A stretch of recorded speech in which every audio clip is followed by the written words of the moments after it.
वेद में भेद नहीं, भेद है विद्वानों में और बाइबल कुरानों में।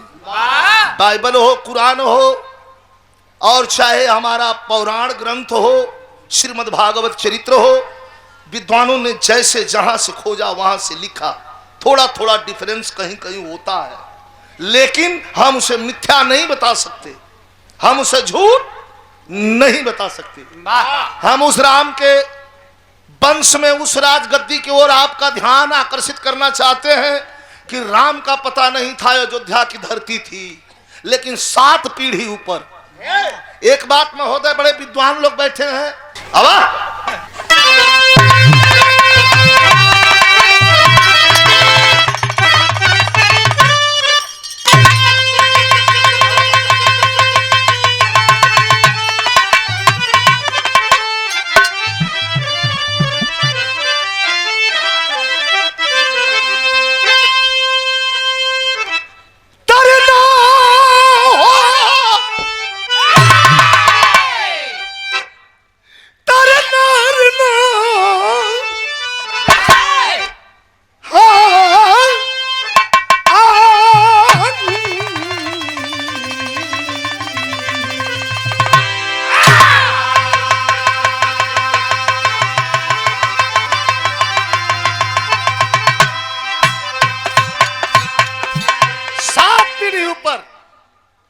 विरहा सुनने वाले साथी गौर करिए।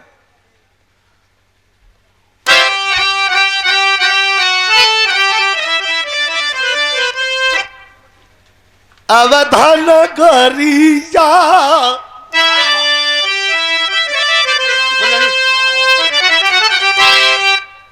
अवधान गरिया दिलीप भूप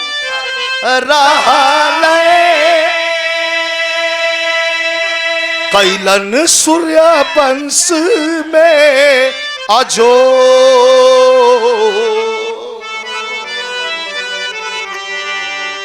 महल शोभायली महल शोभायली दुगो मोहरनिया चर्चा भइली चहुओ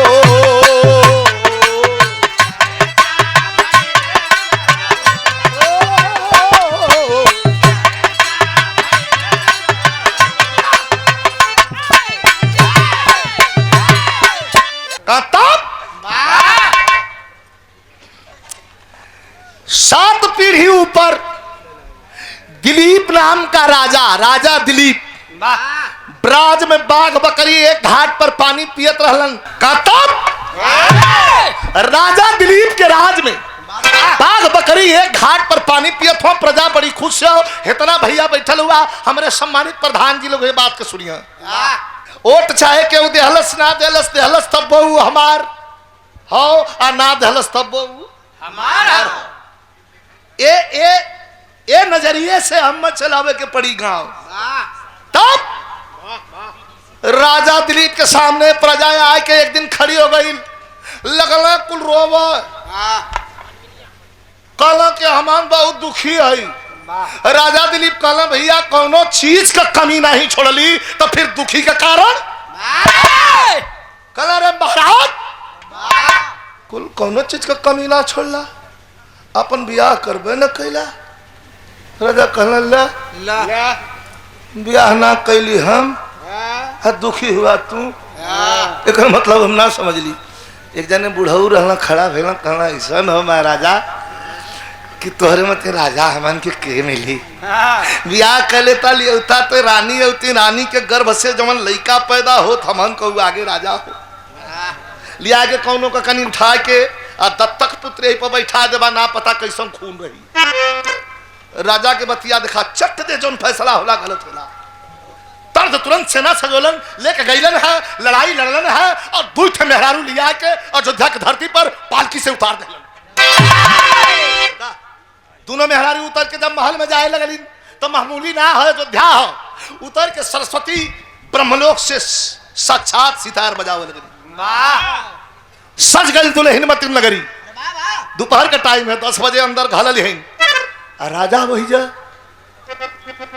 तुलही ते अंदर चल गई। राजा घूमने लगना, करे यार ये तो गलती हो गई। हमारे खानदान का कितना लोग कपिल मुनि के आश्रम में जला दिल गईलन, उनका आत्मा भूत बन के घूमत बा। हम ये तुझे मेहरारू लेके चले आइली। गलत गलत गलत गलत। राजा दोनों मेहरारू के बोला देखा भाई 2 घंटा पहले सवाई ले गवने अतलत बोला तुरंत दोनों रानी को हाजिर किया जाए। अब दोनों रानी चल ली नौनिया कलश की राजा बोलावा था मार छटक छटक चमका चमका कहल कैसे राती के बाद छोड़ा दिन है बोला। अब दोनों रानी बड़ा परेशान अपने में सोचत थी कि दुनिया सुहाग रात बितावेली, ई रजवा बौरान बा, ई सुहाग दिन बिताई का रे बाबू। आज के दोनों खड़ा भैलिन, घूंघट निकल ले सुंदर सुंदर मुखड़ा चांद का टुकड़ा। अरे वाह वाह वाह, कहना नहीं है। दोनों खड़ी भैली, सरकार मार गीला होते हैं लोग भीतर से, लड्डू फूटा था कि लगा था भर अखबार धर के पहले राजा मुआ करियो।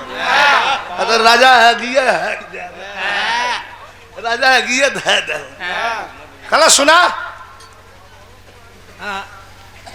अच्छा भी ले अच्छा भी ले दूसर के राज मुकुट दल कला हैला कला ई कुल का कला तोहलन राज का चलावा, हम जात है तपस्या करे। एक ठौरी तो जना की झापड़ छोड़ दी कह तो तपस्या करे जाए कर तो मास का मुतरी घरे का है कि लीला चिरौरी करते हैं। सो 12 कवि हमारे प्यारे लाल कवि जी बैठे हैं, क्या लिखे हैं? दोनों रानी चिरौरी निहोरा करते हैं, चिरौरी करते हैं कि हे राजा बस कुछ दिन प्लीज, कुछ दिन का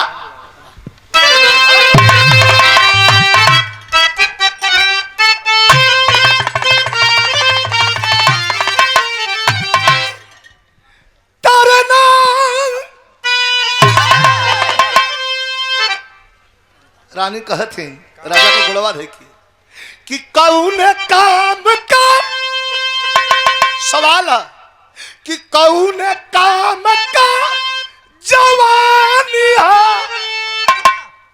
रवानी के बिना, अरे रवानी के बिना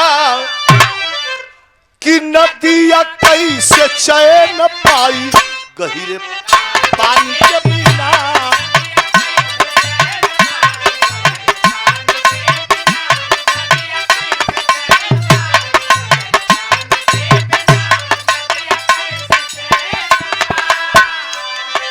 रोवे लगे थे रानी कल का करत हुआ रानी के नारी का सिंगार कहा बात हुआ? अरे नारी का सिंगार होला मांग के सिनुरवा,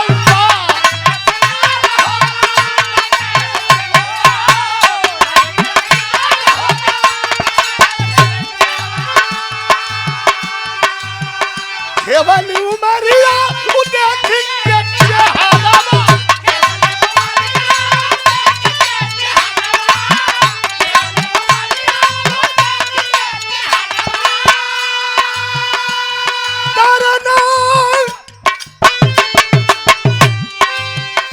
भले ही रही जाइए गोरिया सोना चांदी।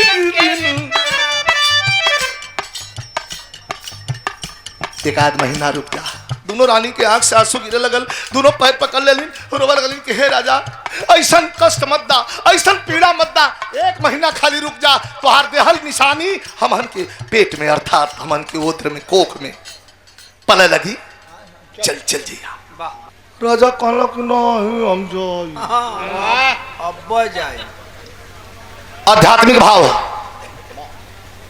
कभी कहत हूं ये मन बड़ा अधम है, जल्दी जोग में तप में साधना में वंदना में अर्चना में भक्ति में रमेला ना, लेकिन रम जाई तो कोई माइक ला लेकर रोक भी नहीं सकता।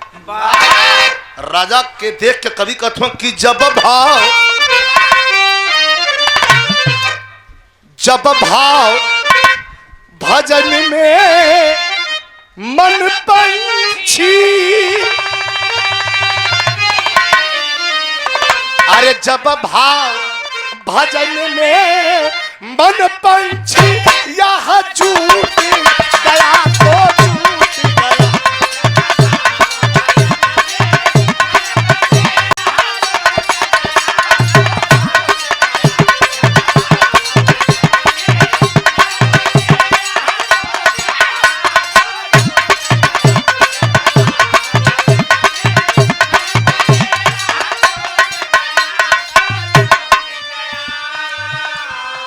राजा का कहलन, सुना सुना सुना, आप लोगों ने गुस्सा बरी कला हाइला हम जात है का करे चल।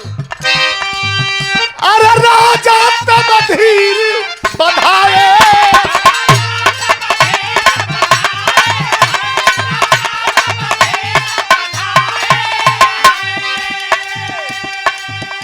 अरे वो घोर विपिन में,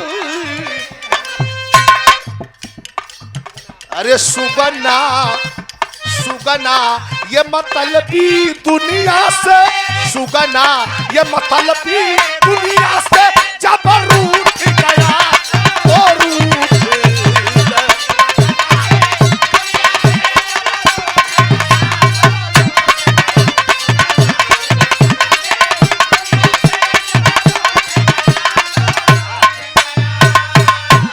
अब ऐसे गलती होकर जाते इतना भैया बैठल हुआ, चाबी का गुच्छा दे हलन ठीक हो, राज मुकुट राजा दे हलन दिलीप राजा ठीक हो, राज चले हालो।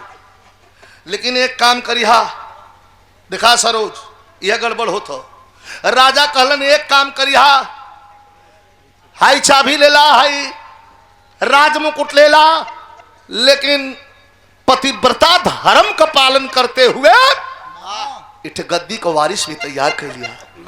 इमारत का काम है कि ना, पत्थर से लड़का पैदा हुई। अरे भाई चाबी दे देला ठीक हो, हाई मुकुट राज मुकुट दे देला ठीक हो, राज चलावा कर देला ठीक हो, कहत हुआ कि अपन सब कुछ बचाते हुए पतिव्रता धर्म का पालन करते हुए इठ गद्दी का वारिस लोगों ने तैयार कर लिया, हमारा आशीर्वाद हम जाते हैं। दोनों रानी पत्थर मतिन खड़ा हो के ताकत है, दोनों रानी खड़ा होकर ताकत है करे ही का हो गल। तो यहाँ भाव तो तर्क तो बड़ी पुरानी हो, लेकिन लहर बनल हो आज भी।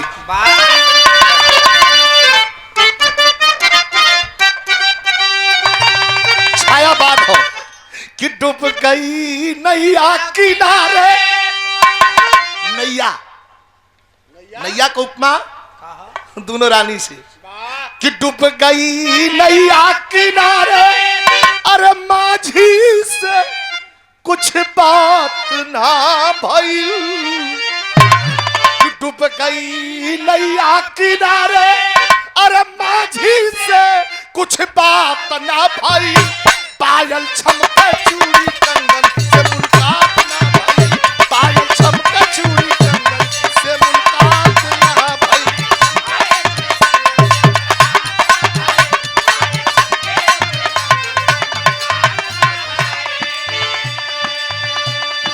26 दिन बीत गल, दोनों रानी सेज पर हैं। कभी कहत हुआ अंतरा आप लोग जानत हुआ, हमवा के डाली पे बोली मतवादी कोजलिया काली निराली। दोनों रानी का भाव कभी कहत हुआ, मन नहीं बस में, मन नहीं बस में, जवानी नहीं बस में, बस में नहीं।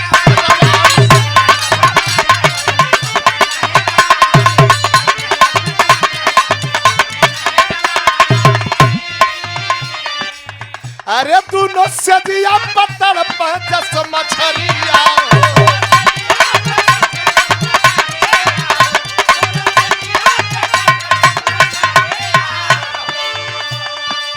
रात का समय एक थे राजा का तकिया, एक थे रानी का तकिया, एक थे सर के रानी का तकिया, तकिया का छोरा छोरी होते। एक दिन रात में अरे दोनों सेज पे बैठल, अरे दोनों सेज पे बैठल,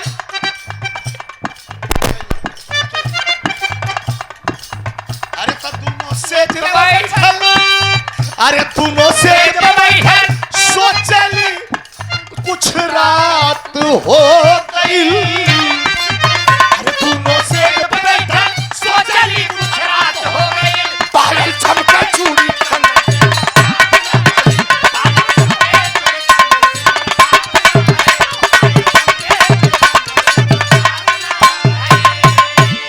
एक शायर गौले हो, बहुत पहले का लिखल हो हीरा बाबू, अगर दो दिलों की मुलाकात होगी, जुबान चुप रहेगी मगर बात होगी। वो कैसे कैसे भैया? बोले कैसे? जिसे हाल चाल पूछे के है तो आदमी पूछ ले, हाँ ठीक है, चले के है आदमी कह दे चला, सुरती खाए के है तो वही इशारा में कह दे। और भैया अगर दारू सारू का मिजाज हो तो कितना आदमी बैठल हो आदमी कह ली, अब पता भी नहीं चली कहना का भैया का आदमी जान जाए, जाने वाला जान जाए। दोनों रानी बैठल हैं, कल ये बहनी तो चल गई ना, आवा हमने विश्वास का मंथन कहल जाए। कल भैया बड़ा मंथन सुनली, ई समुंदर मंथन, दही का मंथन, बाती का मंथन, ई जौन हो ई विश्वास का मंथन। रामकल पहलवान से बहुत पहले हम कुछ दिया गया, हम जरगू के मठ ले घूमल लेकिन था चलल ना, ये विश्वास का मंथन हो का। दोनों रानी अपने में राय करते हैं, तर्ज बड़ी पुरानी लग गई, देखा पुराने तर्ज में कितना भाव हो। सुना सुहाग रात, सरोज भाई तू ना जानत हो, अरे वही का गोल्डन नाइट, सोने की रात, गोल्ड रात, उतवानी है। कुशल से रहो, जियो जागो और जल्दी हम लोगों को पूरी खाने के लिए बुलाओ। वो तो आनी है, लेकिन जब तक नहीं आई है तब तक यहीं बैठे बैठे सुन लो और समझ लो, सोच लो, गूंज लो। दोनों पहले के सुहाग रात में आदमी अपने परिवार के यहाँ जाए, इतना भैया पंच बैठल हुआ, अब वही आओ अपने ही परिवार के यहाँ जाए तो आदमी बच बचा के जाए, छिप के, क्यों घर का बूढ़ पुरनिया जाने ना, क्यों खोख देता अरे बाबा जागल हो का, कितना बच के जाए। आयो रात दिन घर में लड़का, हाँ वही में से बरस मंजन करत था, भोजन लेता, निपटा निकली तो निकली, निकाल लेटिन रूम का घर में है, हाँ तो हमें निपट तो है पड़ते, फिर हमें जाके सूझ जाता। अरे लेके लोग हनीमूनी मनावे चल जाते हैं। हनीमूनी शहद, हाँ शहद निकाला जाता है। अच्छा अच्छा बाबूलाल भैया, अब वो दोनों रानी कहत हैं, एक मेरा तरह किसान रहल, ओकर ब्याह भयल, गौना भयल, मेहरारू घरे में आइल, 16 दिन तक मेहरारू से भेंट ना भइली। सच्चाई है, मत खिस्सा ना, गोरुन चरावत बा, घूमत बा, चुपचाप मन मरले बा, चरवावा पूछल करे कैसन था, उदास हुए, भाजी से भेंट ना भइल करे तो मुंह बनलो कहे अरे यार कुल पहुनी घरे में भरल है, भाग सारे एक थोड़ा में तनी चंठ टाइप करल तो समझा दलस, कहा कि खाना खाए जाले, काम तो जेबा करिला, करे सरऊ तो करे खटियावा के नीचवा कहे न हो जाता है, जब मौका पड़ी तो ऊपर आ जाइया। यो बेचारा पढ़ल लिखल ना बा, गयल भोजन करे, अब भाई एक रोटी खैले रहे भाई हीरा, पानियों ना पिए, पौलस तोले देखल मौका लगा के बस वो करे खटिया के नीचे जाके तो पहले हाईकुल थुआ ना बेड सेट दिया, बिनल खटिया वही दिया, अब तक कुल खीन के लिए आओ थोड़ा बेड सेट दे दो, थोड़ा नहीं तो बिनल खटिया जो ना ऐसे छेद रहो, तो वह बिनल खटिया रहल, वही में जाके भीतर बोरा डाल के सूत कर, गर्मी अपने मान का होत बा, पानी पियल ही न बा, सासत देखा, मेहरारू सबके खाना पीना खिया भाई, तो अपने घर में अपन गावत बजावत धीरे धीरे अपने घर में चलल, घूंघटे नहीं खोलूंगी सैया तोरे आगे, आई खटिया के नीचे सुतल है, कहा कि अच्छा अच्छा आज हम तो और घूंघटावा फाड़ दे, तू खोला का बात ए रात जब भइल बुढ़िया आजी कहले हम कहाँ सोचते रे बचवा दुल्हिया कह के आवाज आजी वही में से कह थोड़ी ये क्या कहे के बोलावत रे ऐसा मौको मिलल है लिया के बुढ़िया जी के सुता के लगल कपार पर तेल छात भले रोक ले कोई दरिया का पानी मगर ये जवानी तो बांध ही न जाए बड़ी बड़ी लकड़ी लेके अंजाद लगा कोई फोफरवा भर खोदत दुल्हिया कह कि ये आजी कुछ काटा था आजी कभी सोच मुझे तो के जौन काटा था अब भाई 2-3 दिन पौनी पर दुनिया है आग पानी न निकले खबरदार तब वो कहत हो खटिया पर से खटिया के नीचे बैठल चोर खटिया के नीचे बैठल चोरावा अरे सासु तनी कराना है जोरवा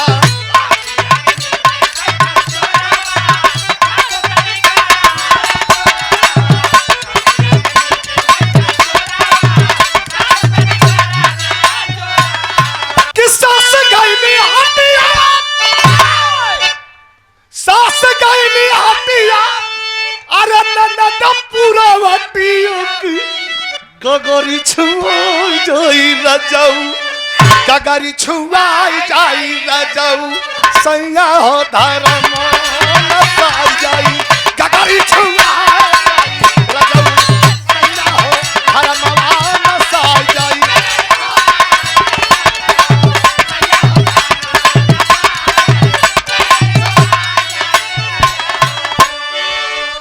पर बैठल दोनों सोचत ही ए बहनी सुना बहिया में बहिया धरौल हिसाब अब विश्वास का मंथन कर कहा कैसन हो कहा कि बहिया में बहिया धरौल अब सखी करल धरौल अब सखी करल जुझौल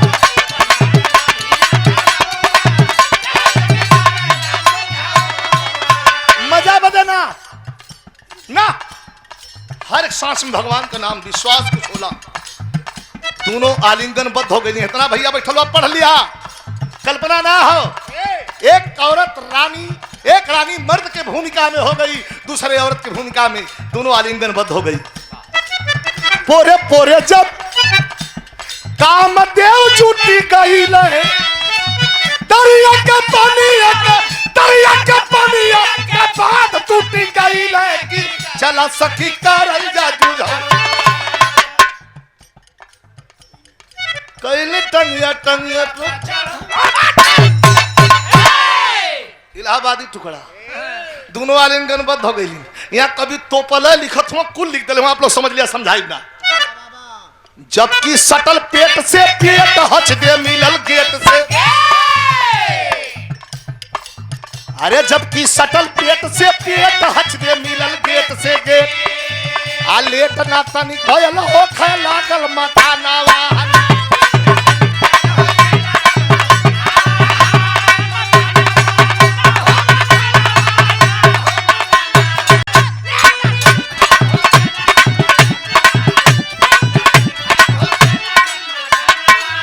आई लाइन देखा अच्छा दोनों पीसा गरम मसाला आ दोनों पीसा गरम मसाला लोढ़ा के हरो नहीं दिखाला फूल तो पला है लेकिन कभी साफ कैले हो अरे तो दोनों पीसा गरम मसाला लोढ़ा के हरो नहीं दिखाला अचर चर करे पलंगरी टूट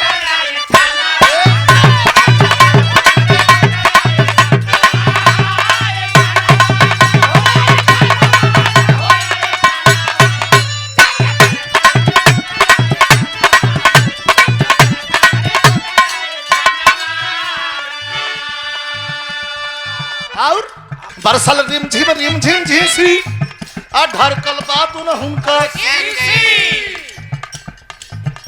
बरसल रिम झिम झीसी ढरकल बातुन हुनका आ दांत का हंसाई बतीसी भाईला जब मिलना यहाँ तरी मिर्जापुरी कजरी का थोड़ा सा चोरौले है कैसे कजरी मिर्जापुरी का बात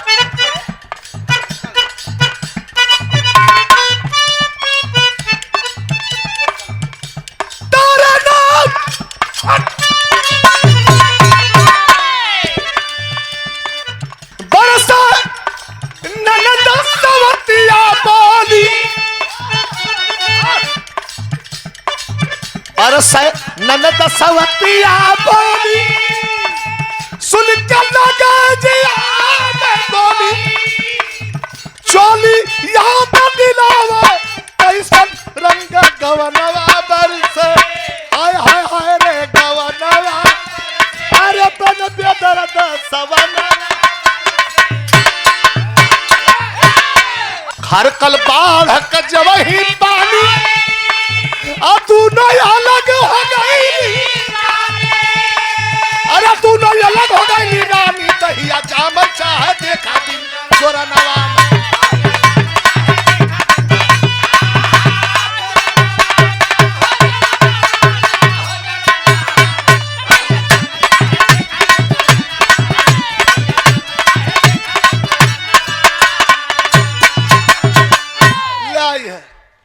खरकल बाढ़ का जब वही पानी दोनों अलग हो गई रानी दहिया चावल चाहे देखा बिन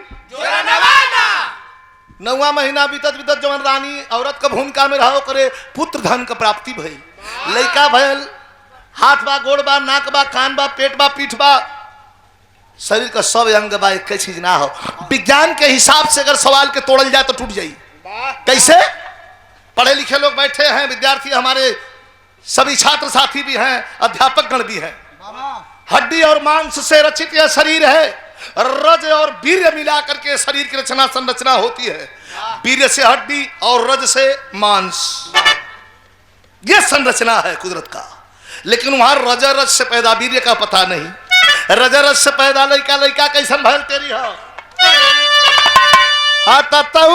तऊ हो विधानवा विधि कटार ना तारी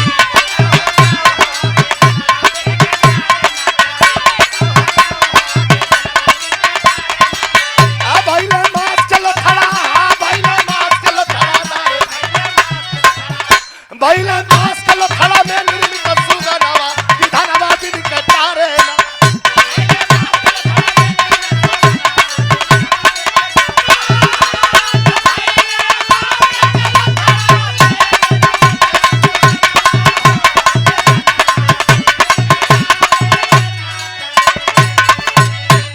भैला मास के लोथड़ा में निर्मित सुगनवा विधानवा विधि कटारे ना लड़का तो भाई लोग करे देह में हड्डी है ना अब जहां सुता दे खाली सर कहू अरे भाई हई जोन हाथ हिलत हो गोड़ हिलत हो हई जोन मुंह बाई जबड़ा बड़ा ई कुल हड्डियापन हो ओकरे मुंह ओकरे देह में हड्डी ना मुंह का आकार कुल हो लेकिन अब जहां मन कर घुमा दे मेरे रुआ कुल कहली कहो ई तो कलवा कैसन मुंह हमें नचावत हो कलर करे हड्डिया ना है लगली सखियावे पियावे जियावे 5 साल 6 साल 7 साल का भयल बड़ा चिंतित हो गई सो ये बहनी तन को हिलत डोलत ना है खाली घुसकत है ये तरह सेवा कर थे तो गलवा सयान हो जाला देखते कहाँ कोनो जुगाड़ तौले नारद जी पहुंच गई ना कहला कस कहाँ बस देख ला कहला कब करो थे लोग जौन पिछले हो तो उठावा रोल से बाबा तोरे पास हर मर्ज का इलाज है कोनो कर इलाज है कल इलाज हो वही सरजू नदी के किनारे रोज नहाए बदे रात का 3-2 बजे उठ के चल देना अष्टावक्र मुनि उनका शरीर नीचे से लेकर ऊपर तक 8 टेढ़े हचकत भचकत ऐसे ऐसे चलो उन्हीं के शरीर से लड़का सुआ जाते कर शरीर में हड्डी हो जाए ये भैया जरता क्या नहीं करता दोनों रानी लड़का के उठौली तो उठौली कैसे कोरा थोड़ा उठाओ थी इटे झोरा में डाल के कान पटान ले ली कोनो हड्डी बाकी टूटी वही अपन वांग कबूरी करत है एक आदमी मरबो करत तो खाली ऊँध करके रह जाए अरे हड्डी रहे तो घाव लगे ले अब लेके सब पहुंचले सरजू नदी के किनारे वही जंगल में अष्टावक्र मुनि 2 बजे चल दिले हुआ वही सोलाह के वही रास्ता में आज एक झाड़ी में छिप गई सो मनावे लगनी कि हे भगवान मुनि जी लता से तनी छू देता अतले मुनि जी हचकत भचकत पहले आ के वही लड़का के ब्रेक ले ले लगता ना ब्रेक थोड़ी बेले हिलना कहा तुम कौन अतले मुंह सरवा घुमा दिलो मुनि जी लाल कहना कि ये किसका बच्चा है साला हमको दिखा रहा है या देखा गलत फहमी हो गई क्या सोचा तुम दर्द लगल कैसा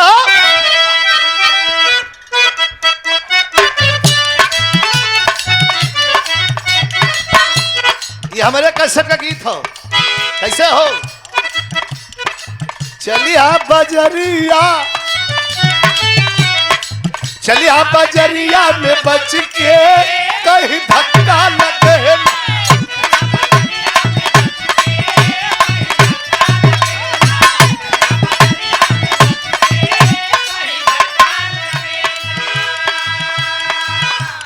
यार मुनि जी का सोचत हूँ, सोचा मुनि जी गुस्सियाई,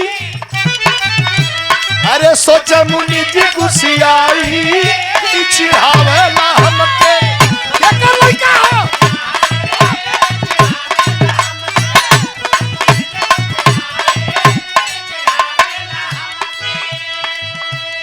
अरे यार क्या कर लइका यार, हटा।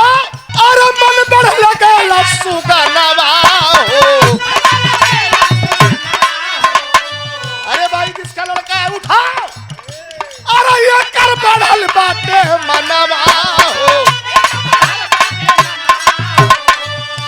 मुनि जी खड़ा हुआ तौले मारे मुनि लतावा, मुंह चढ़े सारे दिखाई। जा पर कृपा राम के होई, ता पर कृपा करे सब कोई। हो गई कृपा। आज के मुनि जी उठा के लात सुतले लइका पर जाओ तान के मरना, उठ के चल पड़ा। मुनि जी को कुछ ना पता, जाके दोनों माई के कोरा में बैठ के कहे, अरे माई ये टटनवा सारे इतना कस के मल्ले करे ज्यादा लगल कहे ज्यादा आशीर्वाद है भैया, करे तेरे दो बेर आशीर्वाद दिवा दे तो खून फेंक के मर जाब। लिया के अलिन 12 साल का उम्र भाई, इतना बड़ा बड़ा घुंघराला बार या ललाट चमकत हो, राजगद्दी पर बैठा के राजभिषेक कर लगली। लेकिन लड़का का नौवा का पैर लगल जाने घरिया हो, सीधी हो गई सरिया हो। वो लड़का का भाग भाग से पैदा लड़का का नाम का पड़ल, वो है भागीरथ, वो है भागीरथ कहाई, चिढ़ावे ला हमके।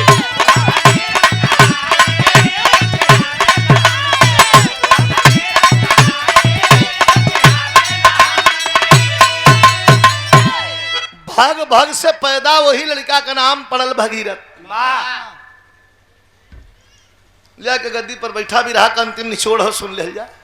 गद्दी पर बैठा के जब ही राजभिषेक का तैयारी होखे लगल, राज मुकुट पहनावे बदे दोनों रानी ले लीन है, चाबी का गुच्छा लड़का के सामने भगीरथ के सामने फेंकली रहा, आ तोले उठ के खड़ा होगल।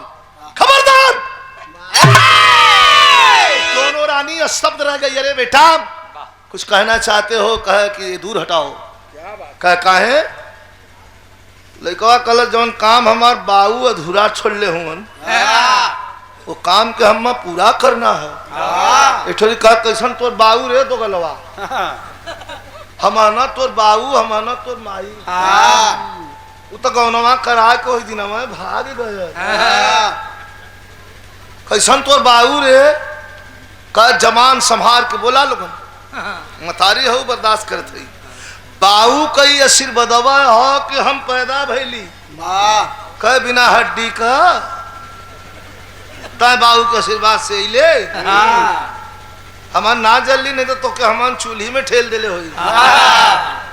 फिर वह का चाहते हो लोग? कहे राजा बन जा बेटा, कह भाग में ना, कह कैसन भाग? आवा है मुकुट पहला भाग चरमराइल तकलीकवा का कलर का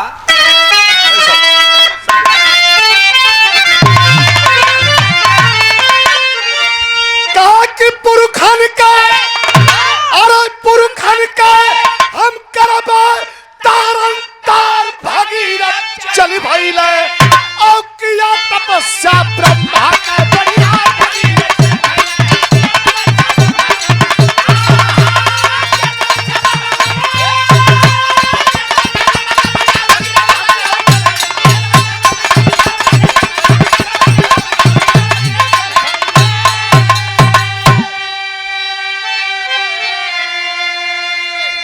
चल गलस किया तपस्या ब्रह्मा कर बड़ियार भगीरथ चल बिना आ गेल ब्रह्मा जी। अला रे बेटा बड़ा तपस्या मन से करत हुए रे, का चाहिए विराह अंतिम लाइन सुन लिया। ब्रह्मा जी से कहला कि सुना धान बदे ना बनौली है। ब्रह्मा जी कहला चाहिएगा तो के कहे जौन पतित पावनी माई गंगा के कमंडल में रखले हुआ उनके धरती पर छोड़ दा।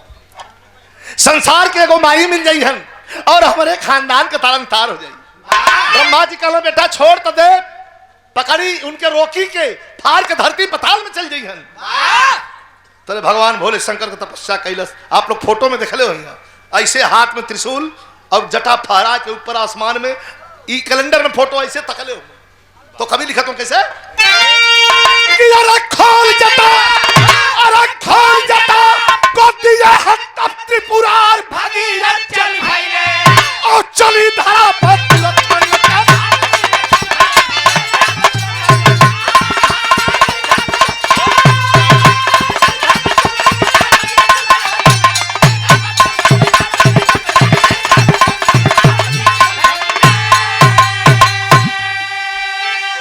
यही बदई बिरहा इतने बड़े पंचो गौली है।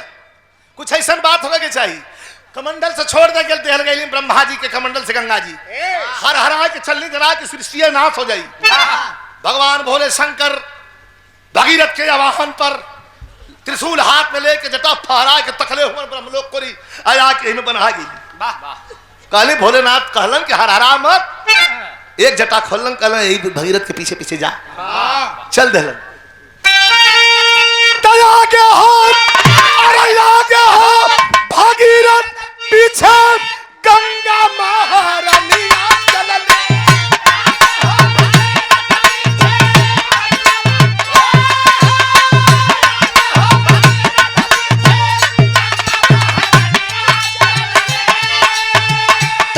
काशी के नगरिया में पहुंचल जलधार।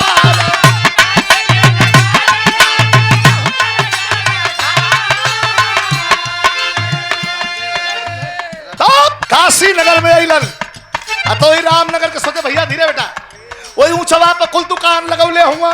क्यों जिलेबी बेचत बा, क्यों चप्पल बेचत बा, क्यों जूता बेचत बा, क्यों कुर्ता बेचत बा, कोई धोती बेचत बा, कोई कुछ बेचत बा, कोई कुछ बेचत बा।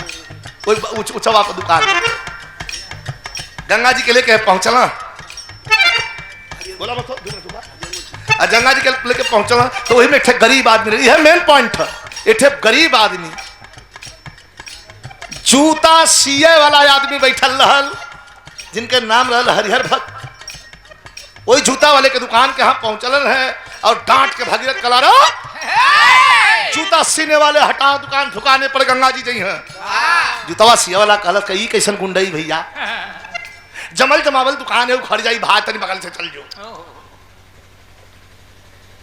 घमंड हो गल भगीरथ कहना रे ये जूता सिया वाले कही औकात इस हम सकी बगल से चल जो कयावा हो चला हो ये तरह ना मानी। अरे बहवादा हरिहर भगत कहना है पहले जा भैया हम हो के नहैले एक पखवारा हो इन भले नहाए ले तन जा कहना नहाइबे कि तोके मुहाई बे ही नहीं कहना रे जा भैया लेके डाक के जूता वाले के दुकान वो तो निचवा सरियोले रहना चमड़ा कठोत में रहल हरिहर भक्त हरिहर मोची आज जब डाक के दुकान कला आवा हो ई ना मानी। आज जब डाक के चलना तौले तौले हरिहर मोची अरे हरिहर मोची कठोत में रोक ले हला पनिया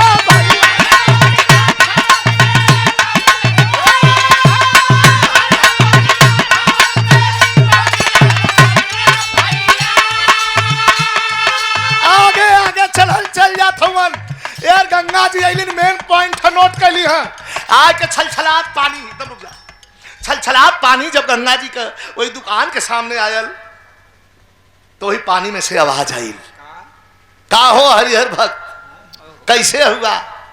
आंख में आंसू आ गल रोवे लगलन हरिहर भक्त कहलन कि माई ये गरीबी में सिवाय राम चर्चा के हमारे पास का हो।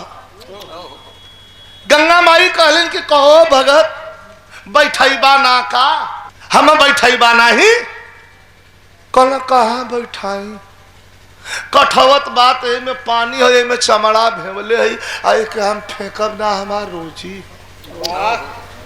तो हर मन करत यही में आवा धाँ जो में गंगा जी कूद के नाचे लगली मन चंगा तक कठौती में गंगा ई पहुंचला हो दे सी घाट 80 घाट मतलब 2 किलोमीटर जाके घूम के तकल तो गंगा जी लापता धक दे करे जा कैलस आय हो बाप उतना दूर से लेके अली बिछवा में का भयल कपार खलुआवे लगना यार और ताका लगना गईली तो कहाँ गईली लवट गईला पीछे हरिहर ए भगीरथ जाते जाते जाते जाते जब वही जूता वाले की दुकान के हम पहुंचल तो हाथ जोड़ के हरी ए भगीरथ कहता हूँ कि ए चचा कहला हाँ भतीजा कैसा नवाज बड़ा डाउन हो गया बड़ा टाइट बोलत रहा है डाउन बोलत हुआ का गंगा जी के देखला कहला का में नाचे थे लेला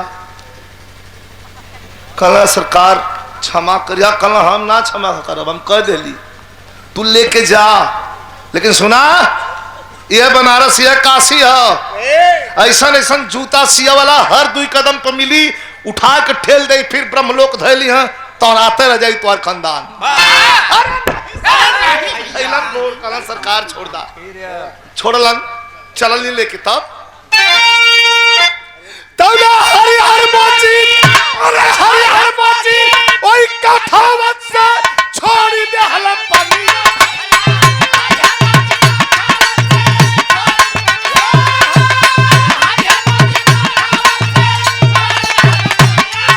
अरे पटना होते आईली बंगाल के मझार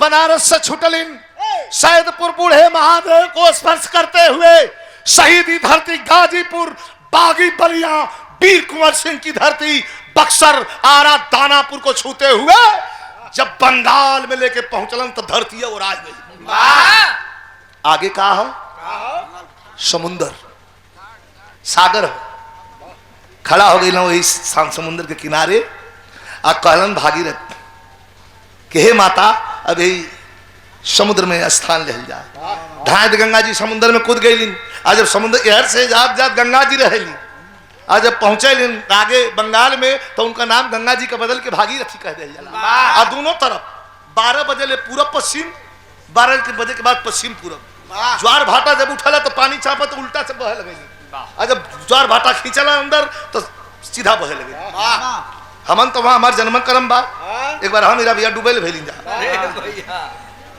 तो जब गंगा सागर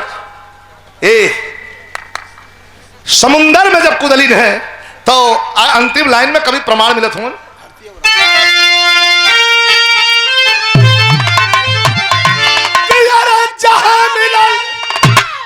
जहां मिलल वहां गंगा सागर का पानी कि गंगा सागर के नहानवा जाने ले दुनिया